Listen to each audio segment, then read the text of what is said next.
প্রভু যীশু খ্রিস্টের মধুর এবং মিষ্টি নামে সকলকে জয় যিশু। আজকের যে দিনের সকালের যে আহার আছে সেটা আমরা দেখতে পাই গীত সংহিতা তার 6 আর তার 4 আর 5 পদ। সেখানে প্রকার লেখা আছে, হে সদাপ্রভু, ফিরিয়া আইসো, আমার প্রাণ উদ্ধার করো, তোমার দয়া গুণে আমাকে পরিত্রাণ করো, কেননা মৃত্যুতে তোমাকে স্মরণ করা যায় না, পাতালে কে তোমার স্তব করিবে। ঈশ্বর তার নিজের পবিত্র বাক্যের দ্বারা সরকার আশীর্বাদ করুক বা প্রভুর নাম গৌরবিত হোক, আমেন। যখন এই যে পদটি আমরা 6-4 পদটি পড়তে পাই, তখন আমরা একটা জিনিস দেখতে পাই, তোমার দয়া গুণে আমাকে পরিত্রাণ করো, তোমার দয়া গুণে। সেই অসীম প্রেমের দ্বারা বা অনন্ত প্রেমের দ্বারা তুমি আমাকে পরিত্রাণ করো বা উদ্ধার করো।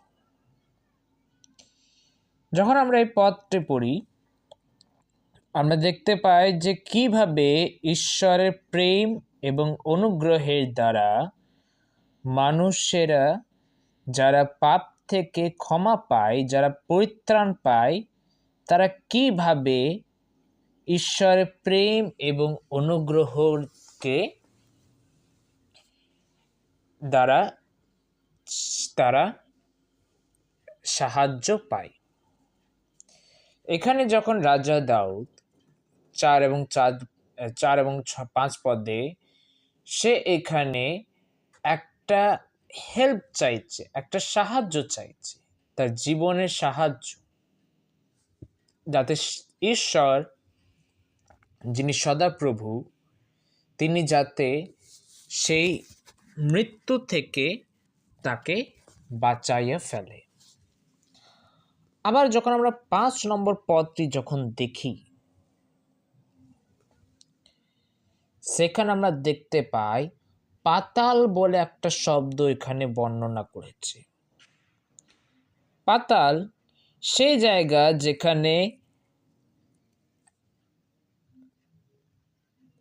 একটা কবরস্থানের রূপে আমরা এখানে দেখতে পাই। যে 5 পদে যে পাতাল যে শব্দ আছে তার অর্থ হচ্ছে কবরস্থান।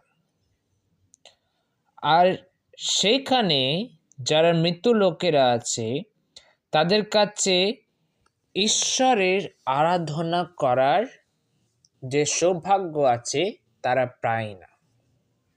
সেখানে তারা ঈশ্বরের আরাধনা করতে পারে না।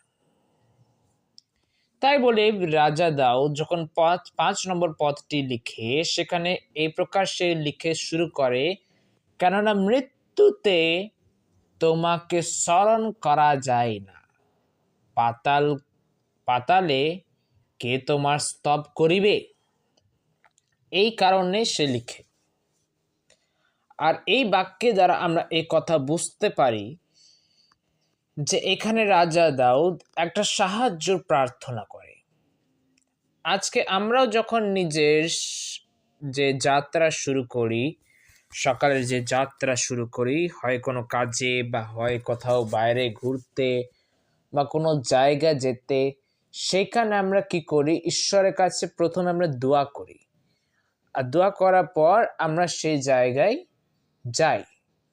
তো আমাদের যে জার্নি আছে, আমাদের যে রাস্তা আছে, সেই রাস্তাতে যে যাত্রা আছে, সেই যাত্রাতে কোনো অসুবিধা না হয়, কোনো সংকট দুঃখ কষ্ট না আসে, কোনো বিপত্তি না আসে, সেটার আমরা প্রার্থনা করি। আর যখন আমরা দোয়া করি, তার যে উত্তর আছে সেটা আমরা ঈশ্বর থেকে পেয়ে যাই। তাই প্রিয় বন্ধুরা, আসুন যখন আমরা সুন্দর সকালের সময় আজকের আহারটা আমরা শুনছি, আর এই যে আত্মিক খাদ্য যখন আমরা খাচ্ছি, আসুন আমরা সেই ঈশ্বরের, সেই মহান ঈশ্বরের কাছে এই সাহায্যের প্রার্থনা করি। আর এই বাক্যের দ্বারা ঈশ্বরের নামের মহিমা হোক, বা ঈশ্বর তার নিজের পবিত্র বাক্যের দ্বারা সকলকে আশীর্বাদ করুক। সকলকে জয় যিশু।